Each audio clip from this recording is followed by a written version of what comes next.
போல் பாக்கிய செல்வம் புவியில் இல்லையே. புவி நிரம்ப பொன் தந்தாலும் இப்பளிக்கு ஈடில்லையே.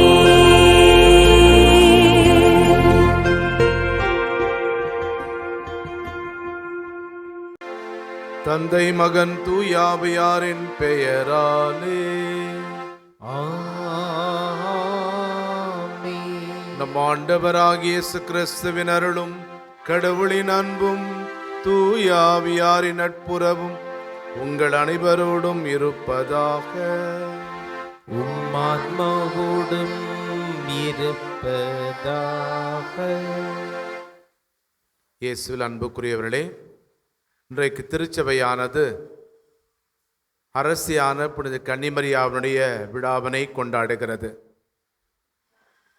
ஆகஸ்ட் மாதம் 15ஆம் நாள் அன்னையின் விண்ணேற்பு விழாவை கொண்டாடினோம். ஒரு வாரத்திற்கு பிறகு இந்த விழாவை நாம் கொண்டாடுகின்றோம். அடுத்த சனிக்கிழமை நாம் நம்முடைய திருத்தலத்தினுடைய 54வது ஆண்டு பெருவிழாவுக்கான கொடியேற்ற நிகழ்வில் பங்கேற்கவிருக்கிறோம். திருவிழா நிகழ்வுகள் அனைத்தும் மிகச் சிறப்பாக நடைபெற வேண்டும் என்பதற்காக ஜெபிக்க உங்களை அன்போடு அழைக்கின்றேன். நம்மிலே 3 வகையானவர்கள் இருக்கின்றோம். ஒரு சிலர் இனிக்க பேசுகின்றவர்கள், ஒன்றும் செய்ய மாட்டார்கள்.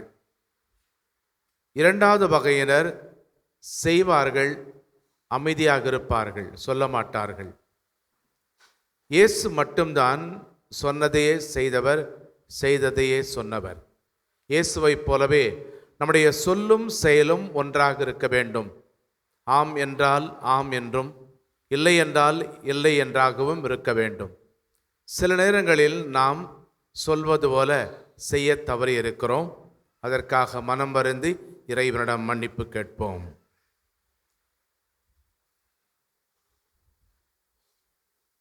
உள்ளம் நொந்து வருந்துவரை நலமாக்க அனுப்ப பெற்ற ஆண்டவரே இரக்கமாயிரும். ஆண்டவரே இரக்கமாயிரும். பாவிகளை தேடி மீட்க வந்த கிறிஸ்துவே இரக்கமாயிரும். கிறிஸ்துவே இரக்கமாயிரும். எங்களுக்காக தந்தையிடமென்றும் பரிந்து பேசுகின்ற ஆண்டவரே இரக்கமாயிரும். ஆண்டவரே இரக்கமாயிரும். எல்லாம் வல்ல இறைவன் நம்மீது இரக்கம் வைத்து நம் பாவங்களை மன்னித்து நம்மை நிலை வாழ்வுக்கு அழைத்து செல்வாராக. ஆமென். மன்றாடுவோமாக. இறைவா, உம்முடைய திருமகன் அன்னையை எங்கள் அன்னையாகவும் அரசியாகவும் ஏற்படுத்தியுள்ளீரே. அதனால் நாங்கள் அவருடைய பரிந்துரையின் ஆதரவை பெற்று விண்ணரசிலும் பிள்ளைகளுக்குரிய மாட்சியை அடைய அருள்வீராக. எங்கள் ஆண்டவராகிய கிறிஸ்து வழியாக உம்மை மன்றாடுகிறோம்.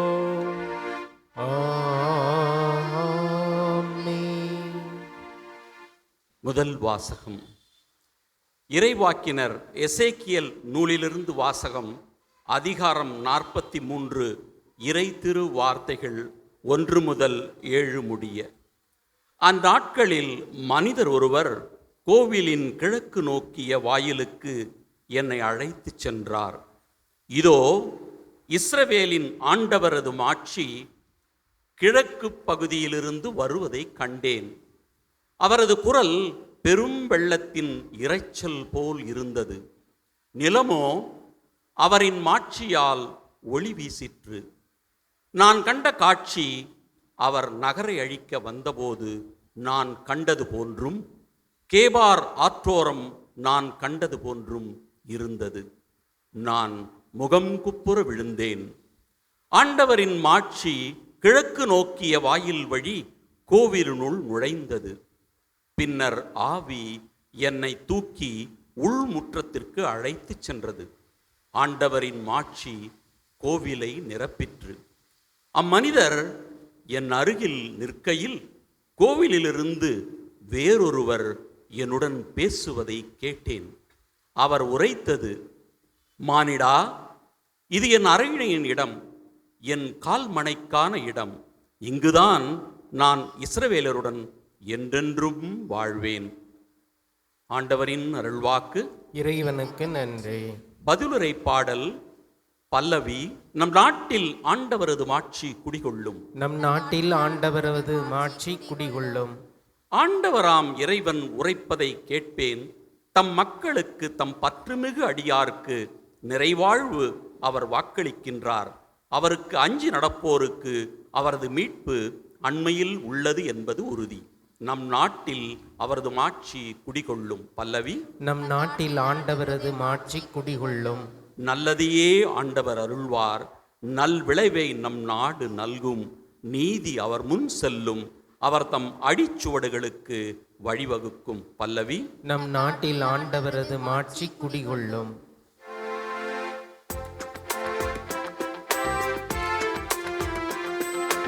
அல்லேலூயா அல்லேலூயா அல்லேலூயா அல்லேலூயா அல்லேலூயா அல்லேலூயா அல்லேலூயா அல்லேலூயா. உங்கள் தந்தை ஒருவரே, அவர் விண்ணகத்தில் இருக்கிறார். ஏனெனில் கிறிஸ்து ஒருவரே உங்கள் ஆசிரியர். அல்லேலூயா அல்லேலூயா அல்லேலூயா அல்லேலூயா. ஆண்டவர் உங்களோடு இருப்பாராக. உம்மாவோடும் இருப்பாராக. மத்தேயு எழுதிய நற்செய்தியிலிருந்து வாசகம். ஆண்டவரே மாட்சி உமக்கே. பிரிவு 23 வசனங்கள் 1 முதல் 12 வரை. இயேசு மக்கள் கூட்டத்தையும் தம் சீடரையும் பார்த்து கூறியது: மறைநூல் அறிஞரும் பரிசேயரும் மோசேயின் அதிகாரத்தை கொண்டிருக்கின்றனர்.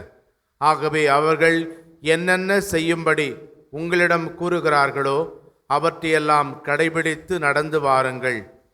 ஆனால் அவர்கள் செய்வது போல நீங்கள் செய்யாதீர்கள். ஏனெனில் அவர்கள் சொல்வார்கள், செயலில் காட்ட மாட்டார்கள். சுமத்தற்கரிய பலுவான சுமைகளை கட்டி மக்களின் தோளில் அவர்கள் வைக்கிறார்கள். ஆனால் அவர்கள் தங்கள் விரலால் தொட்டு அசைக்க கூட முன்வரமாட்டார்கள். தாங்கள் செய்வதெல்லாம் மக்கள் பார்க்க வேண்டுமென்றே அவர்கள் செய்கிறார்கள். தங்கள் மறைநூல் வாசக பட்டைகளை அகலமாக்குகிறார்கள். அங்கியின் குஞ்சங்களை பெரிதாக்குகிறார்கள்.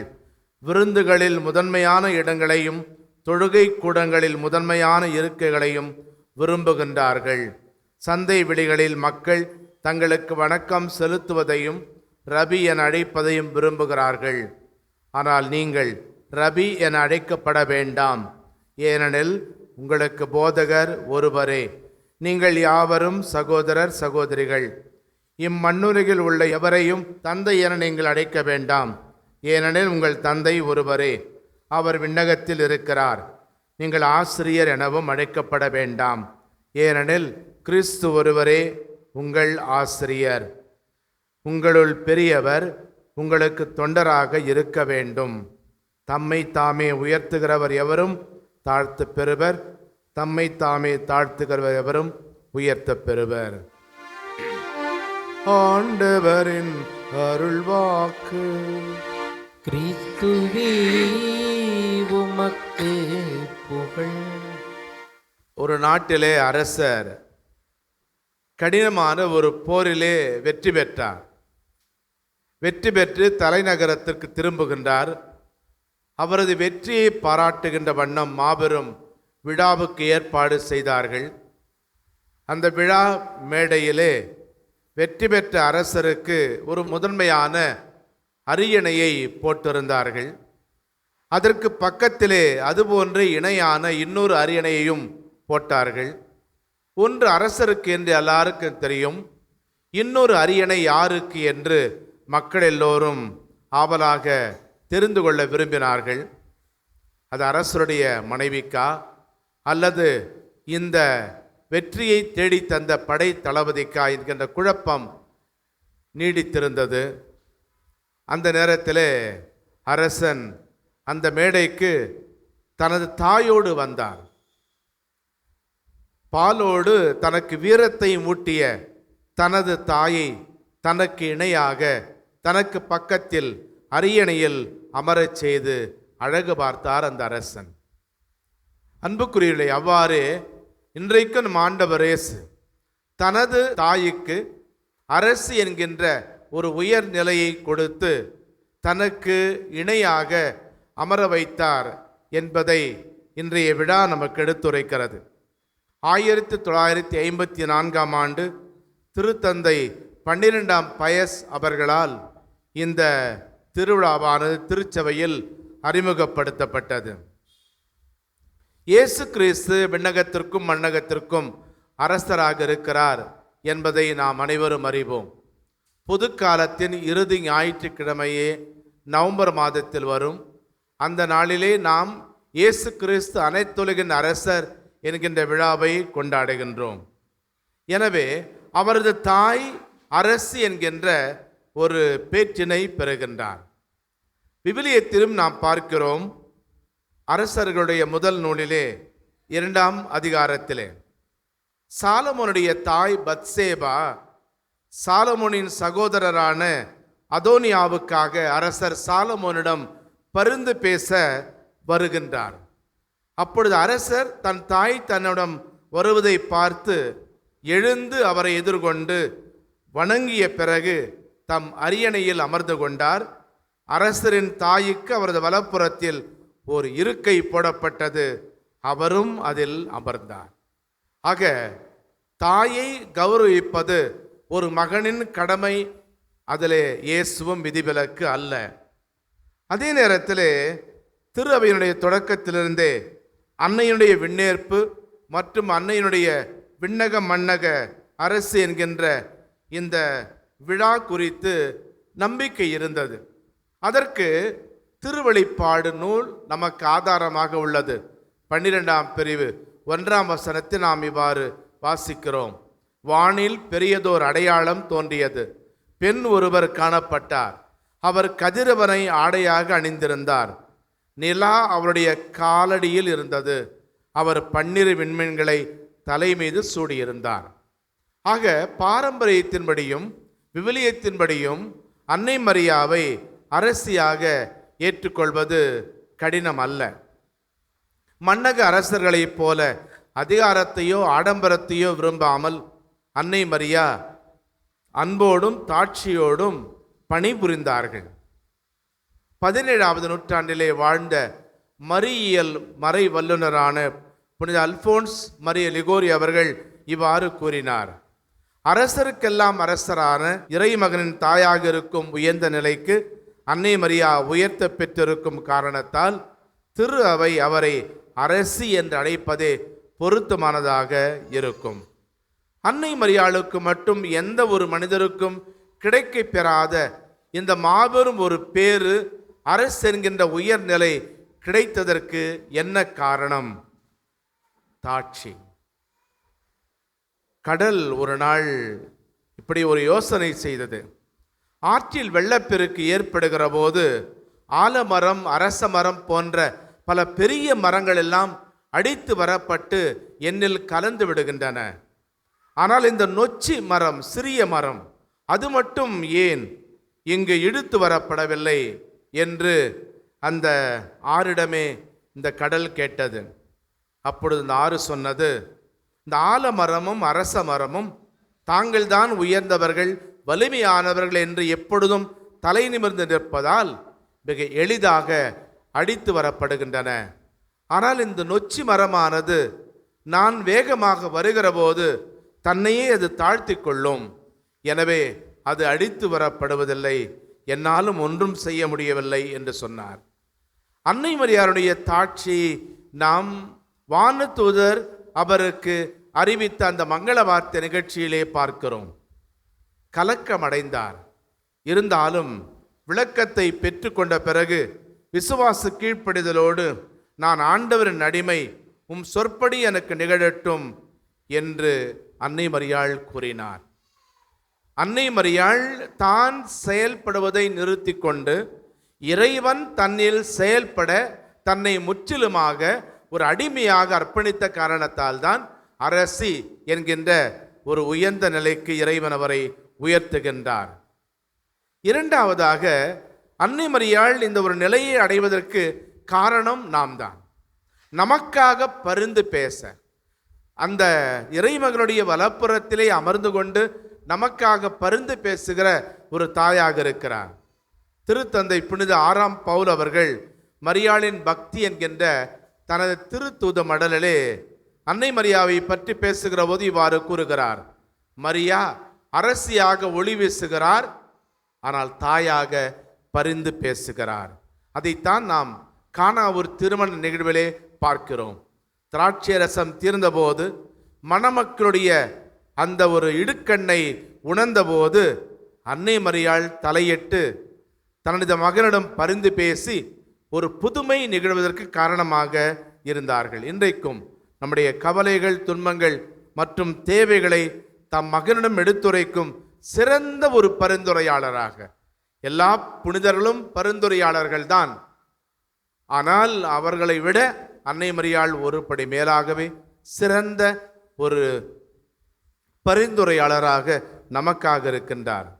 ஆக அன்னை மரியா அனைத்துலகின் அரசு என்கின்ற இந்த விழாவினை கொண்டாடுகிற போது 2 பாடங்களை நாம் நினைவில் கொள்ள வேண்டும். ஒன்று, உலகத்திலே நாம் அடைகின்ற உயர்வும் பெருமையும் இறைவன் நமக்கு தந்தவை. அன்னை மரியாவை போல இறை விருப்பத்திற்கு நம்மையே முற்றிலுமாக ஒப்படைக்கிற போது கடவுள் தம் ஆசிரால் நம் அனைவரையும் உயர்த்துவார்.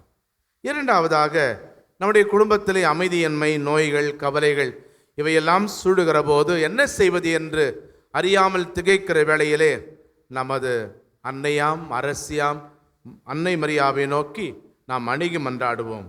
நமக்காக ஒரு நல்ல ஒரு தாயாக பரிந்து பேசுவார். அன்னை மரியாள் அரசியாக ஒளி வீசினாலும் தாயாக நமக்காக பரிந்து பேசுவார்.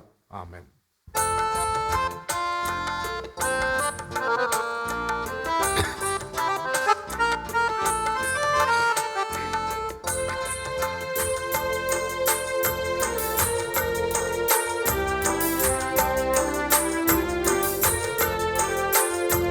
சொல்லால் எல்லாம் செய்தவனே, எல்லாம் தந்தோமே, வாழ்வாய் எல்லாம் சொன்னவனே, தாழ்வாய் தந்தோமே, போற்றுவோம் இறைவா, வாழ்த்துவோம் தலைவா, போற்றுவோம் இறைவா, வாழ்த்துவோம் தலைவா.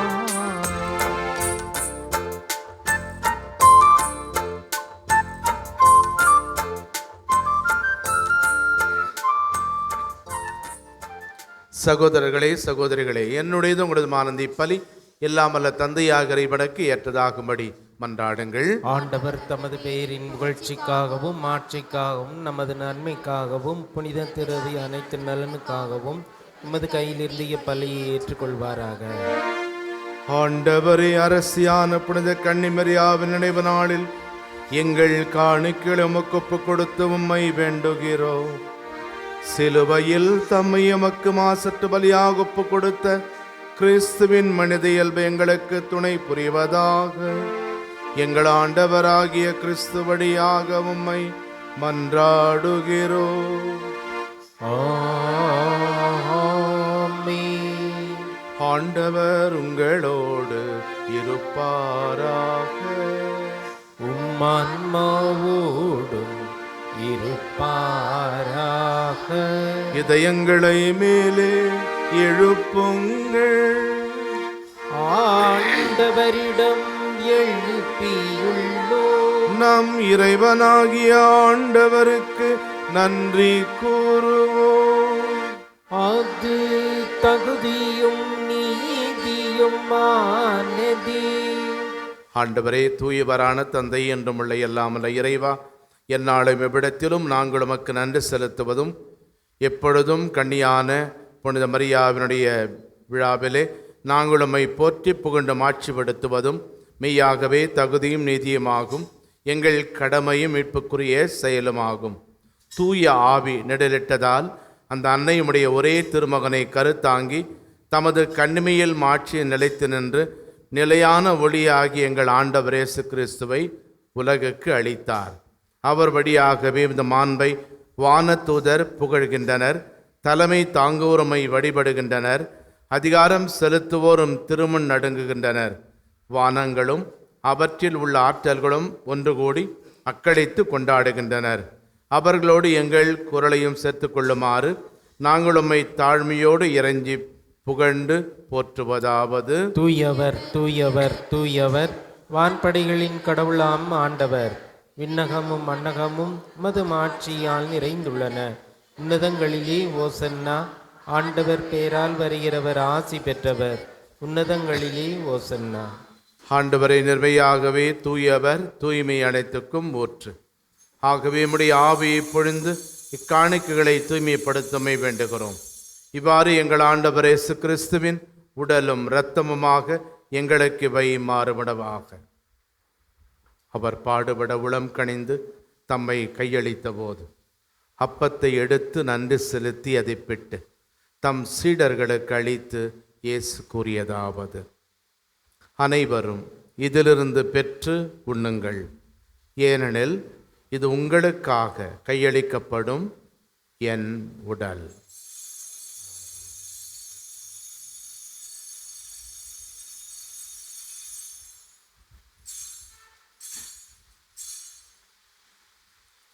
அவ்வண்ணமே இரவு விருந்தை அருந்திய பின் திராட்சை ரசம் நிறைந்த கிண்ணத்தையும் எடுத்து மீண்டும் உமக்கு நன்றி கூறி தம் சீடர்களுக்கு அளித்து இயேசு கூறியதாவது: அனைவரும் இதிலிருந்து பெற்று பருகுங்கள், ஏனெனில் இது புதிய நிலையான உடன்படிக்கைக்கு உரிய என் இரத்தத்தின் கிண்ணம். இது பாவ மன்னிப்புக்கென்று உங்களுக்காகவும் பலருக்காகவும் சிந்தப்படும். இதை என் நினைவாகச் செய்யுங்கள்.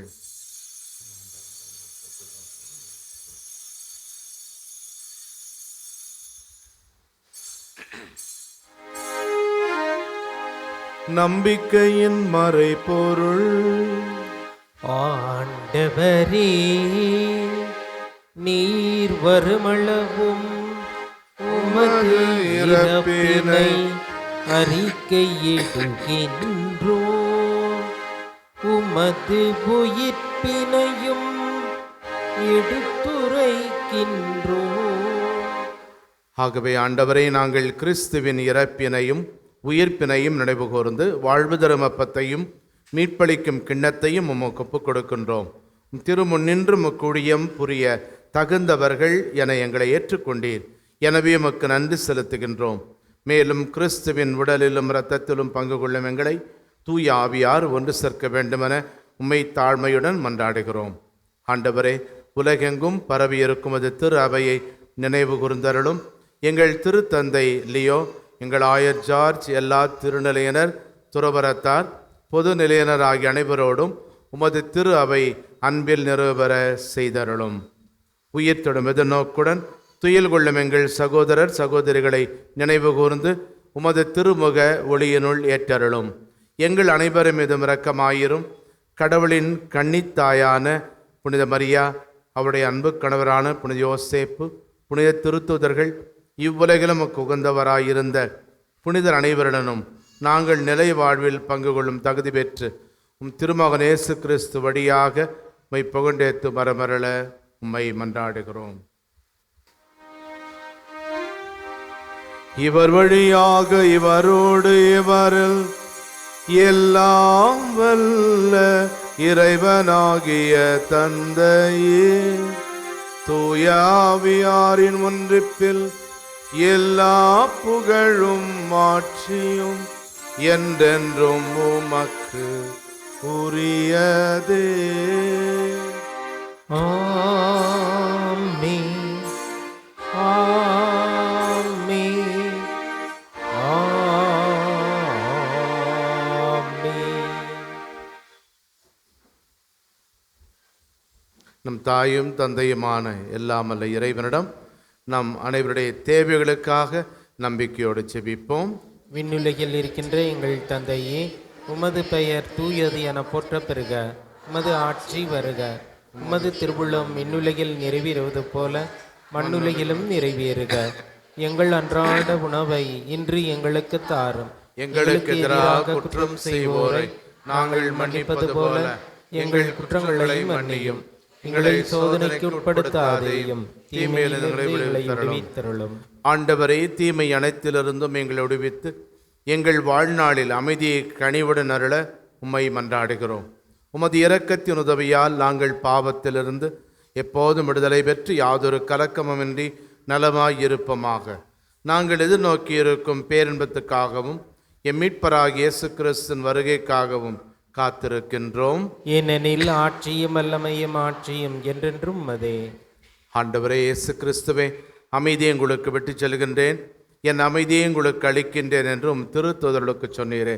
எங்கள் பாவங்களை பாராமல் நாங்களும் மேல் வைத்திருக்கும் நம்பிக்கை மட்டுமே கண்ணோக்கி எங்கள் ஒவ்வொருவருக்கும் அமைதியையும் எங்கள் குடும்பங்களுக்கு ஒற்றுமையும் உலக நாடுகளுக்கிடையே நிரந்தரமான சமாதானத்தையும் அளித்தருள்வீராக. என்றென்றும் வாழ்ந்து ஆட்சி செய்கின்றவர் நீரே.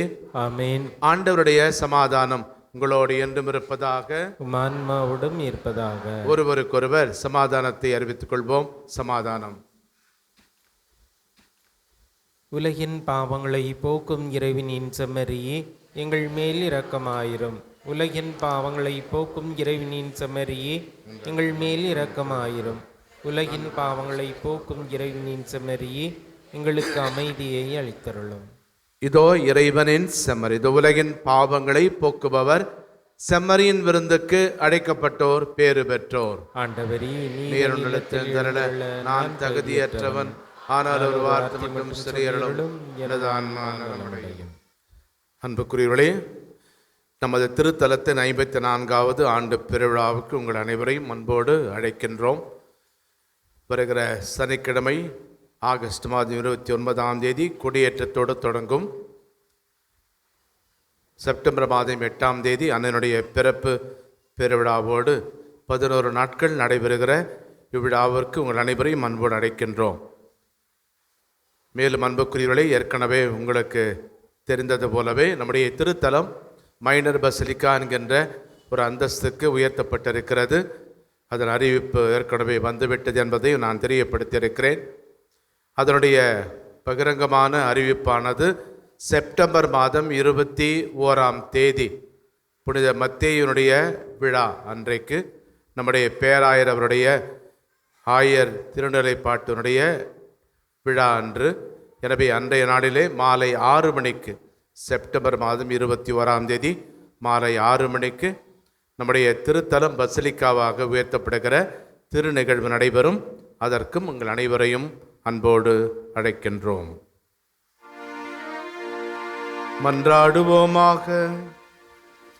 ஆண்டவரை, அரசியான புனித கன்னிமரியாவின் நினைவை வணக்கத்துடன் கொண்டாடி உம்மை வேண்டுகிறோம். விண்ணக உணவை உட்கொண்ட நாங்கள் நிலையான விருந்திலும் பங்கு பெற தகுதி பெறுவோமாக. எங்கள் ஆண்டவராகிய கிறிஸ்து வழியாக உம்மை மன்றாடுகிறோம். ஆண்டவருங்களோடு இருப்பாராக. ஆன்மாவோடும் இருப்பாராக. எல்லாம் வல்ல இறைவன் தந்தை, மகன், தூயாவியார் உங்களுக்கு ஆசி வழங்குவாராக. கிறிஸ்துவின் அன்பில் சென்று வாழுங்கள். இறைவனுக்கு